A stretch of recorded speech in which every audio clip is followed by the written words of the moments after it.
La alegría está en el segundo piso. En las vidas de Buda se cuenta la historia de un hombre que fue herido por una flecha envenenada y que antes de que le arrancasen la flecha, exigió que le respondieran a 3 preguntas. ¿Quién la disparó? ¿Qué clase de flecha era? ¿Y qué tipo de veneno se había puesto en su punta? Por supuesto que el hombre se murió antes de que pudieran contestar sus preguntas. Y comenta Buda que si insistimos en entender el dolor antes de aceptar su terapia, entonces las infinitas enfermedades que padecemos acabarán con nosotros antes de que nuestras mentes se sientan satisfechas. Seguramente las peticiones de ese hombre de la fábula nos parecen disparatadas, y sin embargo son las más corrientes ante el problema del dolor. El hombre ha gastado mucho más tiempo en preguntarse por qué sufrimos que en combatir el sufrimiento. Se han escrito centenares de libros intentando responder a ese por qué, y todos nos dejan insatisfechos. Han intentado aclararlo los filósofos, las religiones. Al final, todos han de confesar, como hace Juan Pablo II en su última encíclica sobre el tema, que el sentido del sufrimiento es un misterio, pues somos conscientes de la insuficiencia e inadecuación de nuestras explicaciones. Hay sí algunas respuestas que nos aproximan a la entrada del problema, pero al final nunca acabaremos de entender por qué sufren los inocentes, por qué parecen con frecuencia triunfar los malos. Tal vez ninguna otra cuestión ha engendrado más ateos ni ha provocado tantas rebeldías y tantas blasfemias contra el cielo. Y parece que habría que preguntarse si no sería mejor comenzar por aclarar otras cuestiones en las que podamos avanzar un poco más. Si no entendemos el porqué del dolor, tratar de encontrar algunas respuestas que nos aproximen a la entraña del problema, entender al menos su sentido, o preguntarse cómo combatirlo, cómo disminuir el dolor, cómo convertirlo en algo útil, qué hacer con él para que no nos destruya, cómo podríamos convertirlo y convivir con él para no esquivarlo.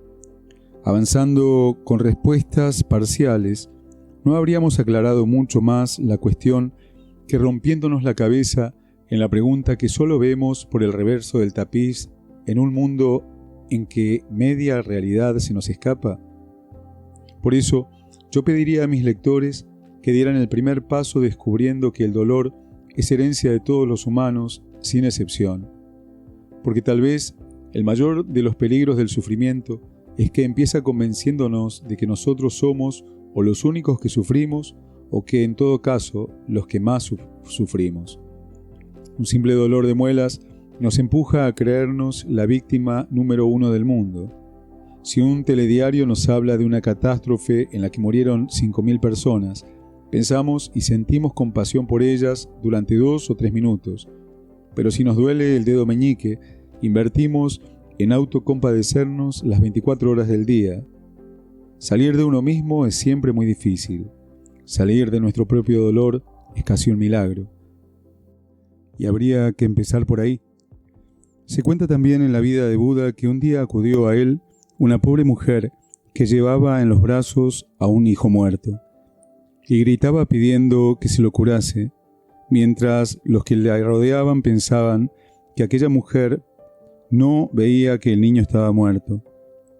Buda dijo entonces a aquella mujer que su hijo podía curarse, pero que para hacerlo necesitaba unas semillas de mostaza que hubieran sido recogidas en una casa en la que en los últimos años no se hubiera muerto ningún hijo, ningún hermano, ningún amigo o pariente, y en la que en ese mismo tiempo no se hubiera sufrido un gran dolor.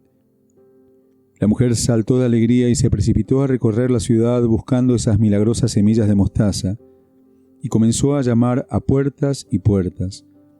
En unas había muerto el padre, en otras alguien se había vuelto loco, más allá estaba enfermo uno de los niños, más acá había un anciano paralítico. Y caía la noche cuando la mujer regresó a la presencia de Buda con las manos vacías, y ya no volvió a pedir la curación de su hijo, porque su corazón estaba en paz. No me gusta ese refrán que dice mal de muchos, consuelo de tontos. Yo diría mal de muchos, serenidad del hombre.